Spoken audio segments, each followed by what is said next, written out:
Rahul Gandhi. Since these four names were there, BJP started targeting AGL, targeting National Herald, targeting Young Indian, and they started finally targeting the Congress party. Since two of these four directors have expired, Oscar Fernandez ji and Motilal Vora ji, and only two surviving directors are Sonia Gandhi ji and Rahul Gandhi ji, they started targeting them.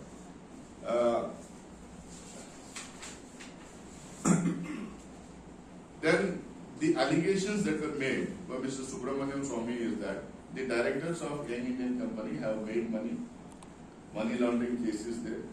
They have made properties out of this entire case. The fact is that Young Indian is a not for profit making company. None of the directors can take salaries. They cannot take profit.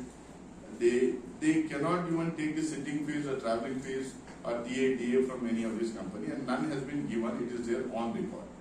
The only allegation against Young Indian is that they have converted it into equity and they have taken over the debt of AGL. Obviously, that has to be done, and this is how I think worldwide operations happen, and even the government of India resorts to this kind of an operation several times to help the companies that are there in debts. So I don't think there's anything new in this. The bankruptcy code principle, which is a global practice, it is also followed in India by NCLT. If I can quote, I think there are two cases where I can quote. One belongs to that Baba Ramdev's company where this soya suchi was converted into this kind of a company, and the government bought over that debt and tried to help them. There's another case where similarly the government of India has done by taking over the debt of a particular company. Now the whole campaign against Congress party is that AGL has 5,000 crores worth of properties. Actually, the IT company, the IT department have gone through the entire case, and they say the properties that is owned by AGL company and National Herald are worth 413 crores. And no property has been transferred in anybody's name. Forget about Rahul Gandhi, Sonia Gandhi, it has not been transferred into anybody's name. So now when we ask them questions, they don't have questions. This case which was filed by Subramanian Swamy was in 2013. 2015, ED closes the case. Congress was not in power at that time. It was BJP's government. ED closed the case in 2015. But then the Prime Minister who is now and then, he transferred Mr. Rajan Patoj, who had closed the case of money laundering, and then he reopened the case in 2021. So I just fail to understand. Any right-thinking citizens of the country can understand what were they doing all these years. If there was a case, what were they doing all these years, and why did ED or IT or any other agency of the government for all these years, what were they doing? Were they sleeping? क्यों सवाल नहीं पूछे? क्यों chargesheet नहीं किए? क्या हुआ? कुछ भी किसी को आज तक पता नहीं. उसके बाद फिर इन्होंने एक बात शुरू कर दी कि भाई एडवर्टाइजमेंट्स दे रहे हैं. एडवर्टाइजमेंट इनको कांग्रेस गवर्नमेंट की तरफ से ये पेपर्स को एडवर्टाइजमेंट्स गए हैं. तो एडवर्टाइजमेंट पेपर्स को देने का कोई नई बात नहीं है. अगर नेशनल हेराल्ड को सरकार ने एडवर्टाइजमेंट्स दी थी, तो उसी तरीके से बीजेपी गवर्नमेंट जो है RSS एसोसिएटेड जो जर्नल उनके जो पेपर्स हैं, ममता अर्गन से 5 जन है, ऑर्गेनाइजर है, तरुण भारत है, इसको सारा तो एडवर्टाइजमेंट वो लोग भी दिए हैं. टेलीविजन चैनल्स को एडवर्टाइजमेंट देते हैं. मैं अगर पूछूं तो छत्तीसगढ़ गवर्नमेंट और मध्य प्रदेश गवर्नमेंट केरला में जो मलयालम पेपर्स है उसमें हिंदी में एडवर्टाइजमेंट देती है. तो ये कैसा वो लोग दे रहे हैं? केरला के मलयालम पेपर में हिंदी में एडवर्टाइजमेंट देते हैं.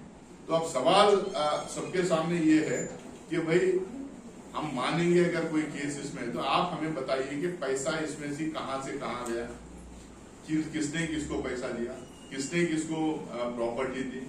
जब ईडी ने केस क्लोज कर दिया था, तो फिर आपने जो लोग इसको 7-8 साल बाद कैसा इसको रीओपन किया. रीओपन करने के बाद आपकी ईडी इसके ऊपर फाइनल ये बोलती है कि चार्जशीट फाइल करो, तो आपके पास 365 दिन का टाइम मिलता है. 365 डेज का आपको टाइम मिलता है, तो आप कुछ नहीं करते हैं. 365th डे जो है आप चार्जशीट फाइल करते हैं।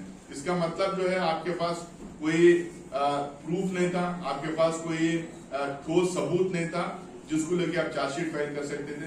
वो चार्जशीट आप आखिरी दिन में चार्जशीट फाइल करते हैं।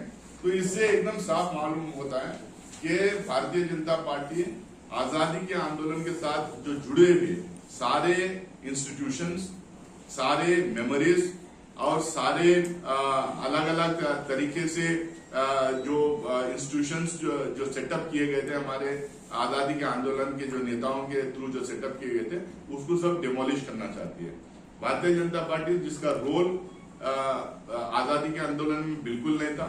और इनके फोरफादर्स जो है, इनके बीजेपी के और आरएसएस के जो फोरफादर्स जो फ्रीडम स्ट्रगल में ब्रिटिश गवर्नमेंट का साथ देने का जो काम किए थे, उनके खबरची बन के इन्फॉर्मर बन के काम किए थे, उनको असिस्ट कर रहे थे, उनसे पेंशन्स ले रहे थे, उससे सैलरीज ले रहे थे, वो लोग जो है आज जो आजादी के आंदोलन के साथ जो जुड़े हुए एक मेमोरी, एक इंस्टीट्यूशन है, एक अखबार है, उसको खत्म करने की ये साजिश कर रही है। ये गांधी फैमिली को डिस्क्रेडिट करने की साजिश कर रही है। नॉन एग्जिस्टेंट केस को एक केस बना के कांग्रेस पार्टी को डिस्क्रेडिट करने का ये काम है, चुनाव के पहले करने का काम कर रही है। अब क्योंकि बिहार में चुनाव आने वाला है 4-5-6 महीने में, तो इस तरीके के हवा क्रिएट करने की कोशिश कर रहे हैं। कांग्रेस पार्टी डरेगी भी नहीं, कांग्रेस पार्टी पीछे हटेगी भी नहीं। कोर्ट्स में हमें यकीन है, जुडिशियल सिस्टम में हमें यकीन है, इसमें बहुत आसानी से जो है हमें रिलीफ मिल जाएगा। लेकिन ये हरासमेंट ये लोग जो कर रहे हैं, ये जो टॉर्चर जो अपोजिशन लीडर्स का जो कर रहे हैं, ईडी को आईटी को जो इस्तेमाल करते हैं, आपको मैं बताना चाहूँ तो ईडी के जितने केसेस थे उसमें सिर्फ 1% केस में कन्विक्शन हुआ है, ओनली 1% केस में कन्विक्शन हुआ है। और 98% केसेस जो है वो अपोजिशन पार्टीज हैं, जो राइवल्स हैं अपोजिशन में, जो पॉलिटिकल राइवल्स हैं अपोजिशन पार्टी के जो लीडर्स हैं, उन लीडर्स के ऊपर जो केसेस जो करवाए 98% है और इनका कन्विक्शन रेट है 1%।